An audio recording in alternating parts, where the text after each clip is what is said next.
Have we seen the last of Rob Gronkowski in the NFL? What is this, like the fourth? I just wanted to make a decision so we can stop talking about it. That decision's not coming anytime soon. We started talking about this in December. Seriously. I'm Alex Barth. He's Evan Lazar.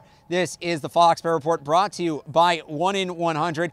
They can get you Celtics tickets, all for the price of a slice of pizza or an ice-cold beer. Visit clnsmedia.com/Celtics raffle today to enter.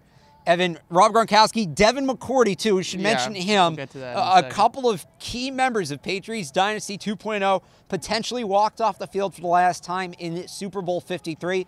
We'll start with Gronk. Yes or no? Well, I think that we're leaning towards yes right now. If I had to... Yes, he's gone? No, yes, he's coming back. Ooh, I think he's going to stay. And I think the biggest reason why... Tom Brady's a tough guy to say no to. That's right. True. You try to look into those eyes and you say no to him. I would not be able to say no to Tom You would not Brady. be able to say no to him. And I think the biggest thing is that a lot of people aren't putting enough emphasis on the people around Rob Gronkowski and what they want. Gronk might want to retire. Personally, his body might have had enough. But Bob Kraft, Bill Belichick, Tom Brady, those guys want to go get number 7. And they want Gronk in there. I think the biggest thing for the Patriots is Tom Brady pitching Rob Gronkowski to come back for one more year, saying, listen, my contract's up at the end of this year, so is yours. Let's give it one more ride, and let's get banner number 7. I just think, and yes, that pitch will be there, but Gronkowski even said that after the Super Bowl, he couldn't really move for a couple of days. Yeah. And I mean, it's tough. His body's breaking I'll say down. this. If he plays, he's going to have to demand a new contract because the contract he's under right now is heavily, heavily incentive-based. And as we saw last year, yes, he can still be a weapon at times, but those are all very high incentives he would have to hit. Let's be honest, he's not going to hit those. Yeah. So if he comes back, it's for very little money. He is solely coming back to help Tom Brady and himself, obviously, get one more ring. And I just don't know that that's there. When he's putting his physical well-being on the line, I'm not sure that, again, pending a new contract, which I think is the Patriots' best chance of getting him back, a contract with a good amount of guarantees, which they don't like to give. Yeah. I don't see how they get him back. Well, the biggest thing is that his cap hit next season, if he does come back just on his contract right now, is around $12 million. The Patriots don't want to pay that. No. The Patriots don't want Rob Gronkowski on the field at that cap number. The next guy that we're going to talk about, Devin McCourty, same exact thing. Whether they want to play or not, they're not playing for the Patriots under their current contract situation. What the Patriots can do is they can sign him to an extension, give him a nice little signing bonus, which kind of incentivizes him to come back, and it will also lower his 2019 cap hit, and you can kind of push this down the road to 2020 and kind of say, let's revisit the retirement thing a year from now. We're going to give you a nice little signing bonus, nice little chunk of change. We're going to put all the money on the back end of the contract. All right, and now let's get to Devin McCourty. This one kind of snuck under the radar, maybe because Rob Gronkowski's supposed retirement has been so high profile, but during Super Bowl week, he started flirting with the fact that he may not be back. He's played a long career, especially for his position. Safeties don't generally last as long as he has. He's been a staple. What do you think the odds are he comes back? Well, he was on the MMQB with Albert Breer's podcast I think earlier this week, and he said that some of the comments that he made about retirement were a little bit overblown. He was kind of stuck in the moment. He said he got taken out of context a little bit by the reporters there.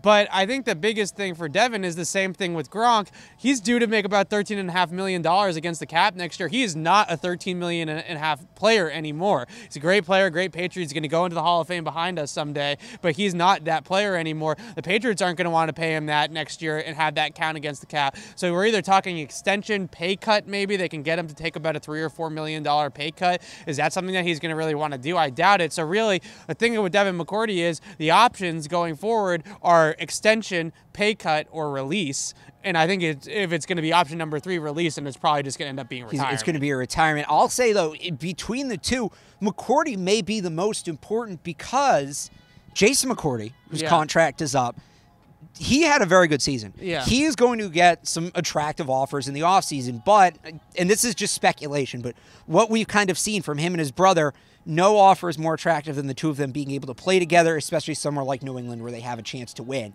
If Devin retires, I don't know that the Patriots can make a competitive enough offer to get Jason McCourty back, and then all of a sudden you're replacing not one but 2 key members of your secondary from the previous year. So I think with Devin, you have to also keep in mind that Jason McCourty's status with the team may be tied into that as well. All right, we talk about replacing Gronk, McCourty.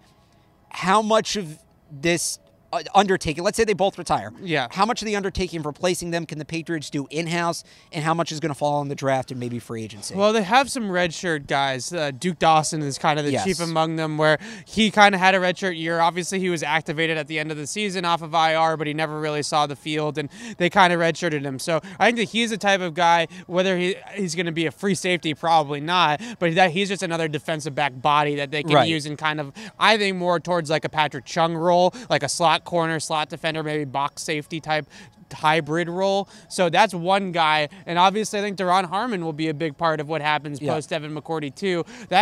Those two guys I think give you a nice solid foundation along with Patrick Chung to draft somebody, but not necessarily draft somebody in the top 50 in the draft in April, but maybe drafts the next Daron Harmon, a guy in the 3rd round that they can develop into a nice safety. And then, of course, with Rob Gronkowski, too, you have Steven Anderson in-house, a deep tight end class, deep free agency. If Gronk was going to retire, this may be the year, because this may be the easiest year to replace him. Yeah, if Gronk retires in tight end, I'm not a big team needs guy in the draft, because Belichick doesn't draft based on need. But if Gronk retires, then a playmaker in general on the offensive side of the ball becomes a necessity, probably with either their 1st-round pick or one of their 2 second-round picks. You got to go there, right? Right. And you know what I will say, though, as we wrap this up here, you know whose name we have not mentioned? Okay. Tom Brady. Oh. Another year, a 42-year-old Tom Brady getting ready to come back. Retirement, at least for one more year, not in sight. It's a good feeling. It's probably a contract extension that's coming in sight. For a 41-year-old quarterback. He's got the cap hit, $27 million. Can we just step to, no. Can we just step to the side and recognize how obscure it is, how obscene it is? That we are realistically he's programmed not to take hits. Talking about a contract extension for a 41-year-old quarterback.